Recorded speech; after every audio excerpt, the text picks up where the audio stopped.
gila.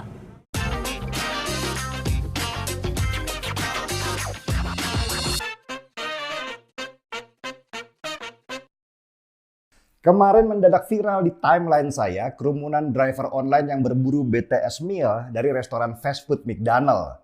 Hari itu ribuan pesanan datang dari segala penjuru Indonesia berburu paket warna ungu itu. Bahkan gilanya harga paket makanan yang dijual seharga 40.000 sampai 70.000 itu dijual kembali dengan harga jutaan rupiah saking langkanya. Padahal isinya gitu-gitu aja. Nggak ada yang istimewa sama seperti paket makanan di McDonald's umumnya. Lalu apa yang membuat paket itu jadi buruan orang? Ya, karena ada BTS-nya. BTS adalah grup boyband asal Korea Selatan yang sekarang jadi pujaan ABG di seluruh dunia.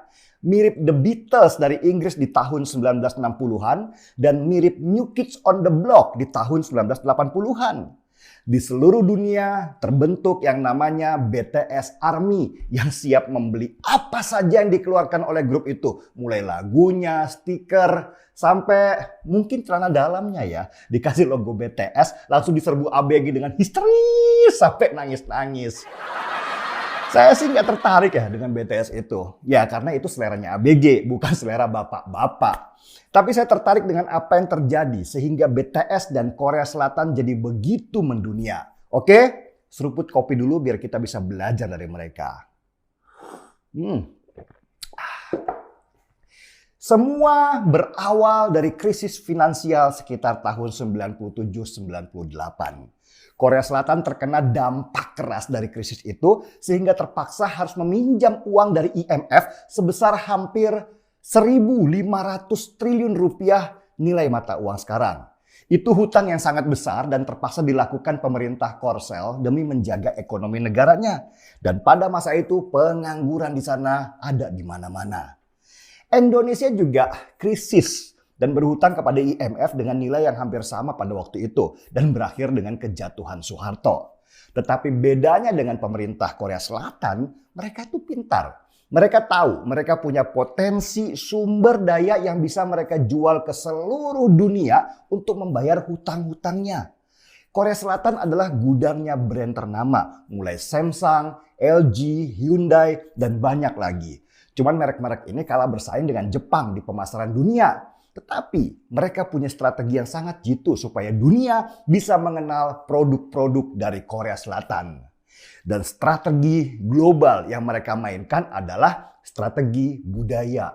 Korea Selatan mengemasnya dengan model entertainment. Untuk itu pemerintah Korea Selatan membentuk yang namanya Badan Ekonomi Kreatif Korea. Badan Ekonomi Kreatif Korea ini dibentuk untuk membangun industri baru, yaitu industri kreatif dan industri teknologi informasi.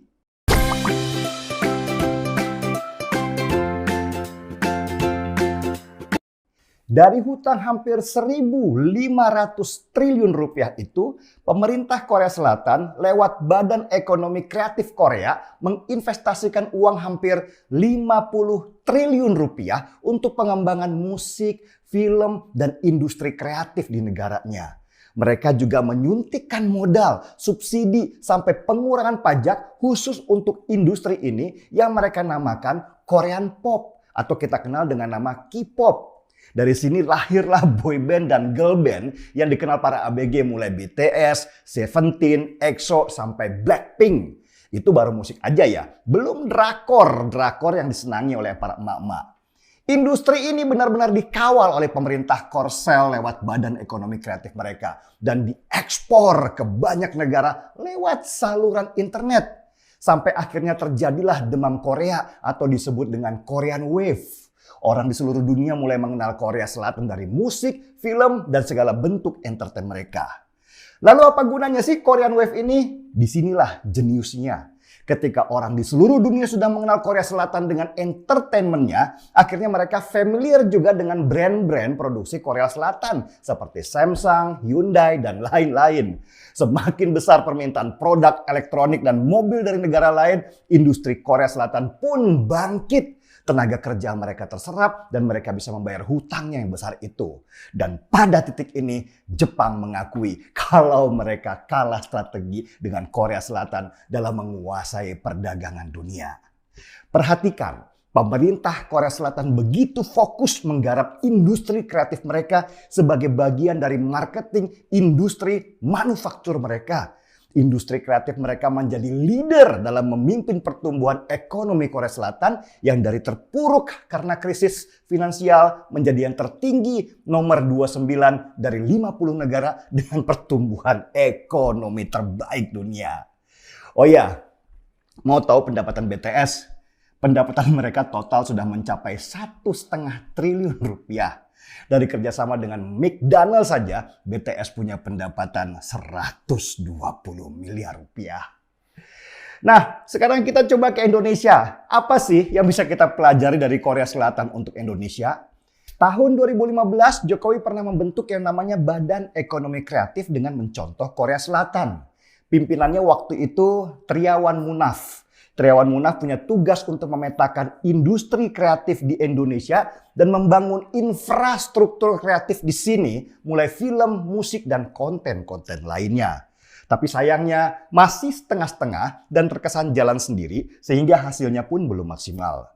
Karena itu mungkin supaya efektif, Jokowi kemudian melebur Bekraf ke Kementerian Pariwisata sehingga namanya menjadi Kemenparekraf atau Kementerian Pariwisata dan Ekonomi Kreatif.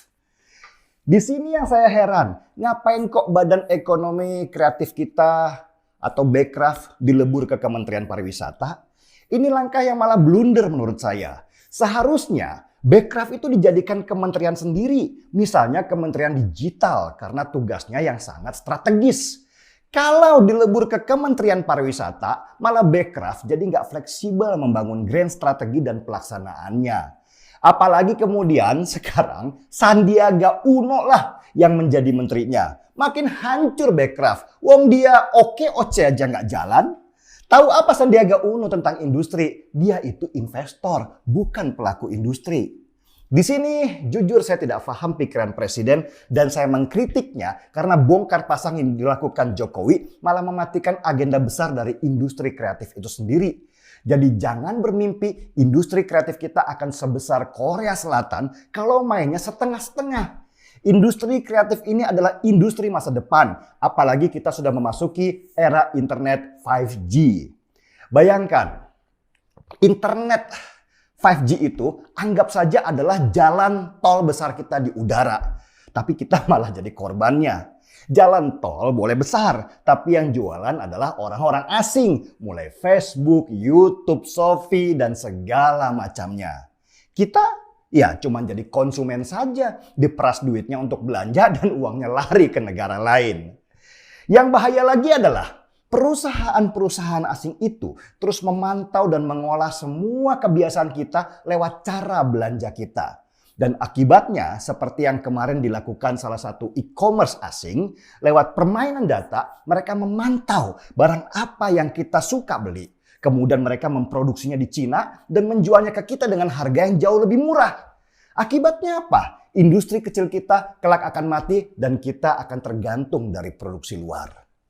Kita ini sangat rapuh dengan adanya teknologi 5G ini karena kita sendiri tidak punya peta besar strategi untuk memanfaatkan ruang udara ini.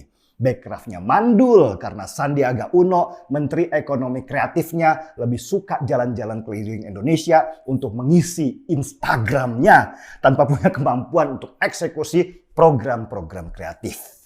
Mau jadi seperti Korea Selatan? Mimpi! Dan anak-anak kita tetap saja akan sibuk membeli barang-barang dari BTS hanya karena kita senang dijajah oleh produk dan budaya luar. Kita tidak mampu memproduksi aplikasi dan konten-konten di mana produsennya adalah kita sendiri dan konsumennya juga kita sendiri. Sehingga data kebiasaan kita nggak bisa dilihat oleh negara luar. Saya jujur membayangkan, seandainya ya, Menhan Prabowo punya pikiran bahwa ruang digital kita ini harus punya pertahanan kuat. Tentu dia akan alokasikan sebagian dari rencana pinjaman 1.760 triliun rupiah itu untuk membangun pertahanan digital.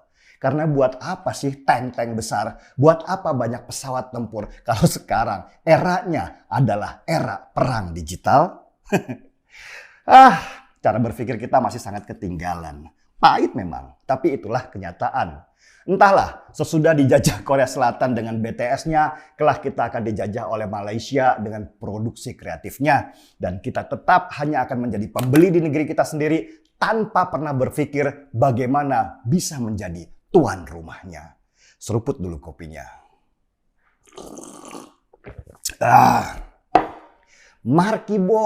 Mari kita bongkar semuanya. Saya Denny Siregar, kita di acara Timeline.